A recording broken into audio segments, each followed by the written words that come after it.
But first, he will need the right cutting tool for the job, a Devon billhook. He's come to see Roger Bonney at the Finch Foundry on Dartmoor. Good morning. Thanks ever so much for having me over. It's a pleasure. So I've come here to see if we can get a traditional Devonshire-style billhook made up. Yeah, we've certainly come to the right place. Here's Simon, one of our smiths. Hello, Simon. Hello. He's the chap that'll make the tool that you require.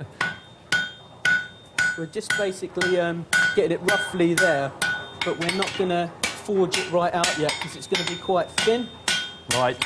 Okay, ready to go in the fire Right, back in again. Tool making had long been the job of the local village blacksmith, but by the Edwardian age, larger, state-of-the-art forges began to take over. At the Finch Foundry, blacksmiths manufactured over 400 tools a day. They made a whole range of stuff, and we've got a catalogue, actually. This is from our period, this? Yes. Oh, fantastic. And you can see that they made tools for every occasion here. All sorts of things here. A selection of shovels, different patterns. You'll notice there's a Cornish shovel and there's a Devon shovel, slightly smaller. So we've got a Cornish shovel and a Devon shovel. They're the bigger lads down in Cornwall. They can't agree on anything either side of the table, so there are two different patterns. But this isn't just a cottage industry, is it? It's gone up a gear, up a step. This is no longer what perhaps a lot of us remember as the village forge or a smithy. Yeah. This is mass production. Yeah. The forge uses water-power technology to drive heavy hammers and pump air into its fires. Oh, now this is the water wheel here which drives the fan. Right. And we're going to open this one up using this lever here. Oh, fantastic! Slowly, it's starting to turn. And there it goes. That's it.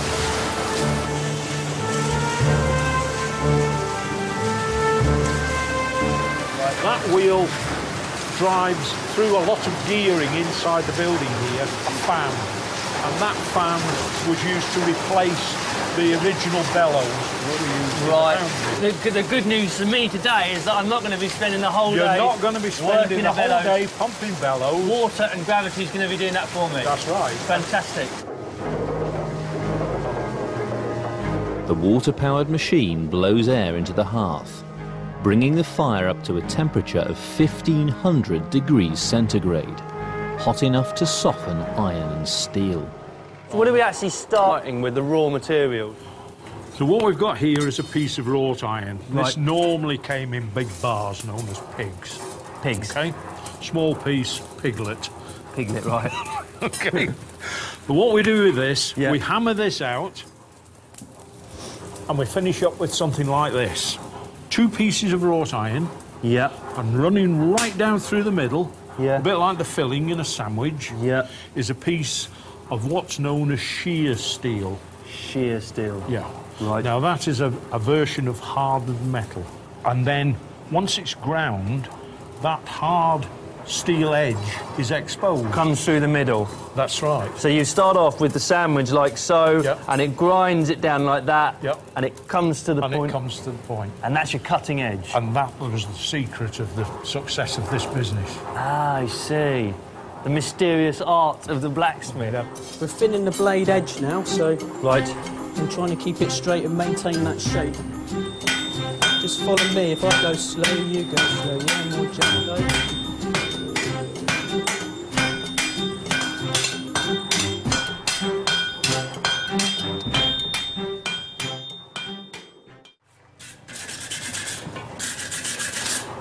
Just clean it up. At the forge, Alex's Devon billhook is taking shape. Right, now we need to take some material down quite rapidly. Right. Just to speed things up. We can take that down with the trippet hammers. So we have the technology here with the trip hammers, and these are the very last surviving authentic trip hammers, which, with a little bit of luck, we can still see working. The 3/4 of a ton hammer is powered by its own water wheel. Wow. That's quite some engineering, isn't it? It is. Made in Tavistock, Right. the largest of our water wheels. It produces something like about 12.5 horsepower.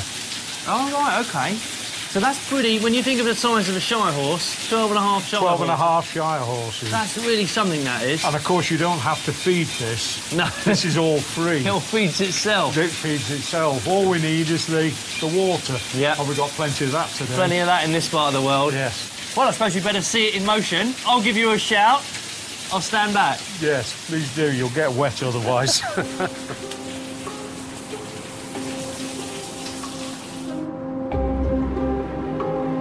So here we go, time to see the biggest wheel working. OK, Roger, we're ready! So this is the moment then when Finch's foundry comes to life.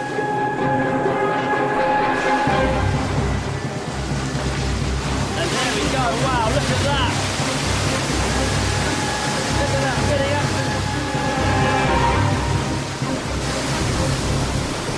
And then look.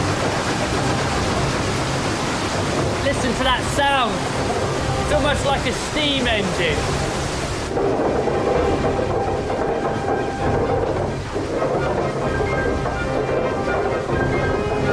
All the belts are turning.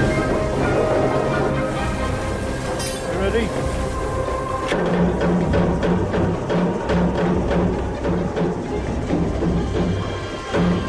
The trip hammer helps to flatten out the billhook, saving the blacksmith valuable time and effort.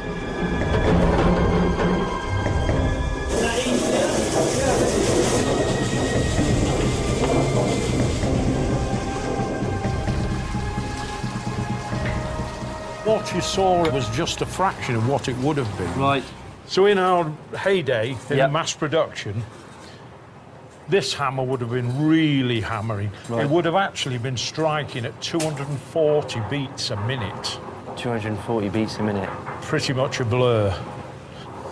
That one's 3/4 of a ton. 3/4 of a ton. This one That bad boy. is 1.25 tons. We daren't use this one. This would shake the whole building apart. This was used to make plate, to make blades for shovels. Right. Oh, so you're really smacking down to get really thin. That's right. You couldn't buy plate ready-made. You've got Yeah. to make your own from that same raw material. Right. Do you remember? Yeah. The pig. So you've got the pig there. We're hammering that out Yeah. to make a sheet. Yep. And we end up with something a bit like this. Oh, fantastic. That forms the basic shape of, in this case, a Devon shovel. They are responsible for forming the Devon landscape, really. They're that kind of odd shape because, by and large, down here in the West Country, there's so much stone in the ground Yeah, that yeah. the traditional garden spade is totally useless. Right, just a general clean-up now. In the foundry's heyday, a blacksmith could make a billhook from scratch in half an hour. Give it a good brush up and probably run the rasp over just to take any rough edges. You're going to pay the man. Am I going to pay you? Yeah, I want Yeah. to pay you. I know. Number 7, what's Yeah, that? number 7. 12 shillings. A dozen. A dozen. Yeah. Shilling a piece. Yes, that's what, 5p each. You've made yourself 5 pence today, Simon. Well, you know what I'm going to do with that? Don't I'm spend gonna it go all to the at pub. once. You're going to go at the pub. I'll get a few pints for that. I should Buy do, shouldn't I? yourself a sip of cider. And if you flip it over again for me. There we are.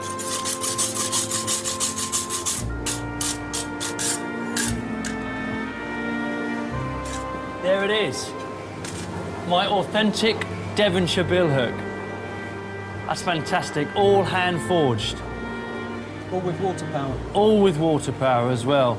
You couldn't get more authentic than that, I don't think. I hope that gives you many years of good service.